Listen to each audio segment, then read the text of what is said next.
તારીખ 23 જૂન અને આજના તાજા હવામાન સમાચાર જોઈએ તો ગઈકાલે સારો એવો વરસાદ સૌરાષ્ટ્ર ગુજરાતના વિસ્તારોમાં જોવા મળ્યો ગાજવીજ સાથે, જ્યારે આજે પણ વરસાદ જોવા મળશે. મિત્રો, મોટા સમાચાર ગણાવી શકાય કે બંગાળની ખાડીમાં એક સિસ્ટમ સક્રિય છે, જેના હિસાબે છે એ આવનારા 48 કલાક સુધી હજુ પણ ભારે વરસાદ જોવા મળશે. મિત્રો,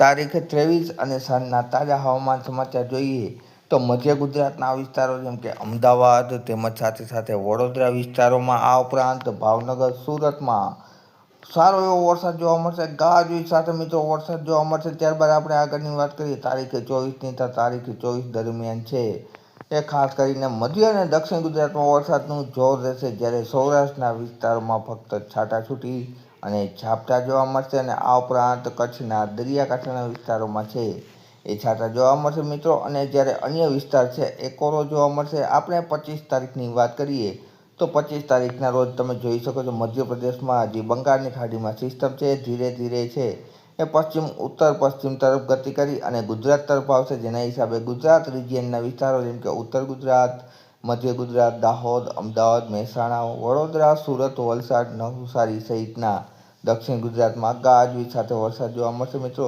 ત્યારબાદ આપણે 25 તારીખ અને સાંજની વાત કરીએ તો સિસ્ટમ થોડી છે એ ઉત્તર દિશા તરફ જશે રાજસ્થાનના વિસ્તારોમાં, જ્યારે મધ્ય ગુજરાત અને દક્ષિણ ગુજરાતમાં વરસાદ છે એ શરૂ રહેશે. મિત્રો, ત્યારબાદ આપણે વાત કરીએ તારીખ 26ની, તો 26 તારીખ દરમિયાન સૌરાષ્ટ્ર અને કચ્છમાં વરસાદનું જોર જોવા મળશે. સિસ્ટમના પવનો છે એ મોટા પ્રમાણમાં ફેલાશે, જેના હિસાબે ટ્રફના હિસાબે જામનગર, આ ઉપરાંત ભાણવડ, પોરબંદર, દ્વારકા, રાજકોટ, ગોંડલ, ચોટીલા, મોરબી સહિતના વિસ્તારોમાં ગાજવીજ સાથે વરસાદ. આ ઉપરાંત કચ્છના વિસ્તારોની વાત કરીએ તો કચ્છમાં ગાંધીધામ, માંડવી, મુન્દ્રા તેમજ રાપર સહિતના વિસ્તારોમાં અને અમદાવાદ સહિતના વિસ્તારોમાં ગાજવીજ સાથે વરસાદ જોવા મળશે. મિત્રો, અને ત્યારબાદ 26 તારીખ સાંજના સમયે છે સિસ્ટમનો વરસાદનો ફેલાવો છે મોટાભાગના સૌરાષ્ટ્રમાં જોવા મળશે, જેમાં સૌરાષ્ટ્રના જૂનાગઢ, ગોંડલ, જસદણ, રાજકોટ, ચોટીલા, બોટાદ, અમરેલી સહિતના અને ત્યારબાદ બગસરા, વિસાવદર, ધારી, કુંડલા, પાલીતાણા સહિતના વિસ્તારોમાં ગાજવીજ સાથે વરસાદ જોવા મળશે. મિત્રો, 26 તારીખના રોજ આ બાદ પણ